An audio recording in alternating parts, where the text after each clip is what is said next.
موت کی گھڑی سب سے زیادہ مشکل ہوتی ہے. آپ نے جگہ جگہ دیکھا ہوگا جب موت کا وقت آتا ہے نا اور روح اٹک جاتی ہے نا یہاں اس ہسلی کی ہڈی میں آ کے اور آسانی سے نہیں نکلتی ہے نا تو پھر اولاد دوڑتی ہے. حافظ جی لاؤ, مولانا کو پکڑو, کوئی پانی پڑ دے. اس سے بڑی بے بسی کی موت کیا ہوگی کہ مرنے والے کے سرہانے کوئی قرآن پڑھنے والا نہ ہو. کیا کر لیا آپ نے 4 پلاٹ چھوڑ دیے, کیا کر لیا آپ نے 4 مالا بلڈنگ بنا دی. آپ اگر کروڑوں کا بیلنس بینک میں چھوڑ کے جا رہے ہو اولاد کے لیے تو کوئی کمال کی بات نہیں ہے. مزہ تو تب ہے جب اپنے پیچھے قرآن پڑھنے والا چھوڑ جاؤ. سبحان اللہ. ورنہ یہ دنیا اتنی بڑی بے وفا ہے. ہم نے جنازوں کو اٹھتے دیکھا ہے, ہم نے لوگوں کو مرتے دیکھا ہے, ہم نے دفن ہوتے دیکھا ہے. خدا کی قسم تاریخ گواہ ہے. یہ جو قبرستان میں مٹی دینے والے لوگ آتے ہیں یہ ہمدردیوں میں نہیں آیا کرتے ہیں, یہ آپ کی محبت میں نہیں آتے ہیں. ان میں 50% سے اوپر اس لیے آتے ہیں قبلہ کہ یہ ہمارے باپ کے دفن میں گیا تھا, ہمارے دادا کے دفن میں گیا تھا, ہم پردہ اتارنے کے لیے آئے ہیں. اور اگر ذرا سی دیر نماز جنازہ کو ہو جاتی ہے تو آوازیں آنے لگتی ہیں, دھوپ تیز ہے جلدی پڑھاؤ جی, کھڑا نہیں ہوا جا رہا ہے, جلدی نماز جنازہ پڑھا دی جائے. یہی لوگ جو تم سے محبت کا دعویٰ کرتے تھے 5 منٹ تمہارے جنازے کے لیے دھوپ میں کھڑے ہونے کو تیار نہیں ہوں گے.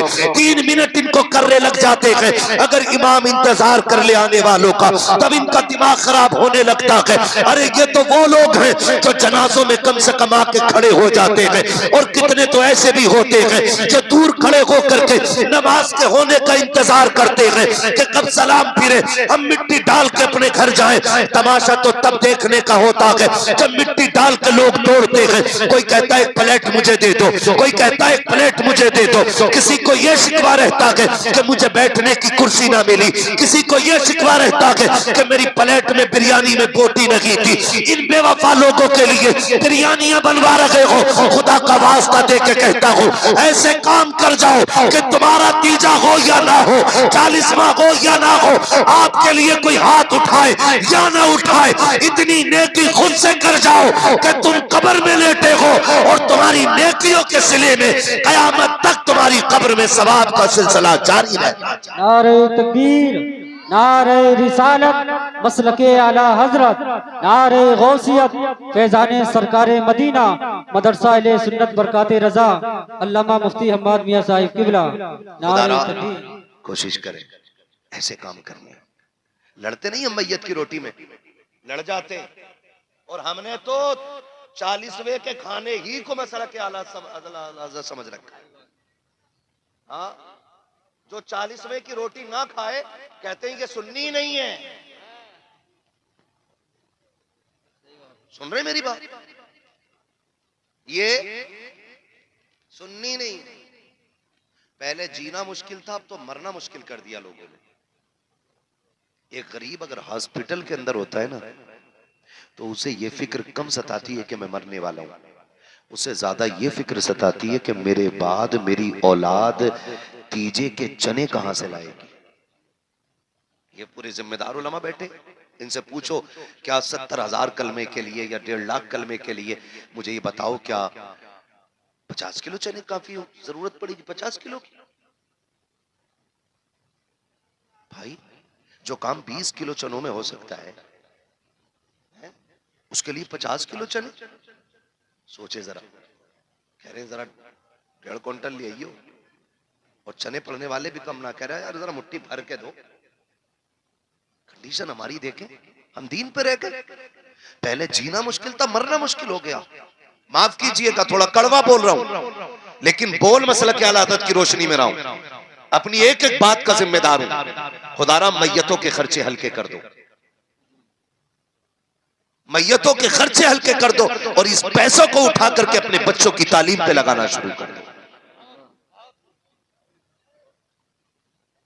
ابا مر جائے, رسید کا مسئلہ ہوتا ہے نا تو 20 روپے دکھاتا, 50 روپے. ہاں 50 روپے دکھاتا, چھوڑو وہ پاگل ہے, 50 روپے دکھاتا آدمی مدرسے کے نام پہ 50 روپے. اور میت کی روٹی کہہ رہا, جیسی ہاسپٹل سے خبر آئی کہ آج فلاں ختم ہو گیا, اللہ نہ کرے کہ کسی کے سر سے باپ کا سایہ اٹھے، اللہ نہ کرے کسی کو بھائی کا جنازہ اٹھانا پڑے، اللہ نہ کرے کسی کو مشکلوں کا سامنا کرنا نہ پڑے۔ میرے بھائی کوشش یہ کیجئے گا کہ ہم یہ میتوں کے خرچے گھٹائیں گے انشاءاللہ، گھٹائیں گے انشاءاللہ، گھٹائیں گے میتوں کے خرچے۔ انسان ہاسپٹل میں بیمار ہے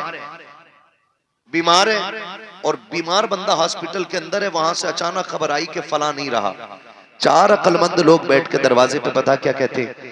4 لوگ آگے کہتے ہیں یار فلاں ختم ہو گیا، بتاؤ بریانی بنواؤ گے کہ عورت چاول بننے؟ جب یہ بات یتیم کے سامنے کی جاتی ہے نا، پتا کر لو گھر میں چاول ہے کہ مول آنے، سمجھے ایک مرنے والے کا درد کیا ہے۔ ایک غریب آدمی جب ہاسپٹل میں مرتا ہے نا تو پہلے ہی 50,000 کے قرضے میں ڈوبا ہوتا ہے، انہیں فکر ہوتی ہے کہ یہ زیور بیچ کے جو ہم نے اب تک علاج کیا ہے 50,000 ہم نے رشتہ داروں سے لیا تھا کہ ٹھیک ہو جائیں گے تو ان کا قرضہ اتار دیا جائے گا، خدا کے واسطے دیکھو تو صحیح ہوتا کیا ہے۔ جب مرنے کی خبر آتی ہے نا فلاں انتقال کر گیا ہے تو کچھ لوگ قبر کھودنے میں لگ جاتے ہیں، کچھ کھانے کی فکر میں لگ جاتے ہیں۔ آپ سے میں اتنا کہنا چاہتا ہوں اگر آپ کو پتہ لگ جائے نا کہ کسی کا انتقال ہو گیا ہے، آپ کو پتہ چل جائے کہ کوئی مر گیا ہے تو خدا کے واسطے یا تو کھانا اپنے گھر آ کے کھائیے یا گھر سے کھانا کھا کے جائیے، کوشش کیجئے گا کہ یتیموں پہ بوجھ کم ہو، ورنہ یتیمی کا داغ بڑا درد دیتا ہے۔ ان سے پوچھو جنہوں نے اپنوں کے جنازے اٹھائے ہیں، ہمیں بریانی کی پڑی رہتی ہے، ہم پوچھتے ہیں کہ چھوٹے کا گوشت پڑنا ہے بریانی میں یا بڑے کا گوشت پڑنا ہے بریانی میں۔ اس یتیم سے پوچھو جس کے سر سے آج باپ کا سایہ اٹھ گیا ہے، اس بیوہ سے پوچھو جو پوری زندگی اپنے شوہر کو یاد کر کے روتی رہے گی، اس سے پوچھو کہ اپنوں کی جدائی کا احساس کتنا رلائے گا۔ خدا کا واسطہ دے کے کہتا ہوں میتوں کی روٹی کم کر دو۔ اگر ہمیں یہ پتا چل جائے کہ فلاں غریب دنیا چھوڑ کے چلا گیا ہے، اپنے پیچھے یتیم جو چھوڑ کے گیا ہے ان کے اوپر 10-20 ہزار کا قرضہ ہے، تو اتنی مہربانی کیجئے گا 150 روپے جیب میں ڈالو، ڈالنے کے بعد آؤ مرنے والے کے دروازے پہ، پوچھنے کی ضرورت نہیں پڑتی ہے کہ یتیم کہاں ہے۔ دیکھو جس کے منہ میں پانی ڈالا جا رہا ہے وہ بیٹی یتیم ہو گئی ہے، جس بیٹے کو لوگ گود میں لے کے پھر رکھے ہیں آج اس کے سر سے باپ کا سایہ چلا گیا ہے، جیب سے نکال 1500 روپے یتیم کی جیب میں ڈال دے۔ میں نہیں جانتا کہ اس پیسے کو دیتے ہوئے تمہیں یا مجھے کیا تکلیف ہوگی، لیکن خدا کی قسم جب باپ کے دفن کے بعد یتیم جیب سے وہ مدد کے پیسے نکالے گا اور وہ ایک بار مسکرائے گا، خدا کی قسم کعبے والا بھی راضی ہو جائے گا، مدینے والا بھی راضی۔ نعرہ تکبیر، نعرہ رسالت، مسلک اعلی حضرت، نعرہ غوثیت۔ کوشش کیجئے گا اپنا کام یہ کریں کہ ہم کوشش کریں گے کہ ہم شادی بیاہ کے اور میتوں کے ناجائز خرچے ختم کریں گے انشاءاللہ۔ اپنے بچوں کو قرآن پڑھائیے، اپنے اداروں کو مضبوط کیجئے، اپنے دینی تعلیموں کو مضبوط کیجئے۔ ادارے ہیں کوشش کریں ہم اپنے بیٹوں کو بھی پڑھائیں گے انشاءاللہ، اپنے بچوں کو قرآن پڑھائیں گے انشاءاللہ، پڑھائیں گے انشاءاللہ۔ کوشش کیجئے گا، اور میں بچوں سے کہوں گا میرے سامنے جو چھوٹے بچے بیٹھے کوشش کرنا میرے بیٹے تم بھی پڑھو گے نا انشاءاللہ، کوشش کیجئے گا ہم سب پڑھیں گے انشاءاللہ، اور اتنا ضرور پڑھیں گے کہ باپ کے مرنے کے بعد ہمیں فاتحہ پڑھنے کا ٹائم مل جائے، پڑھیں گے انشاءاللہ۔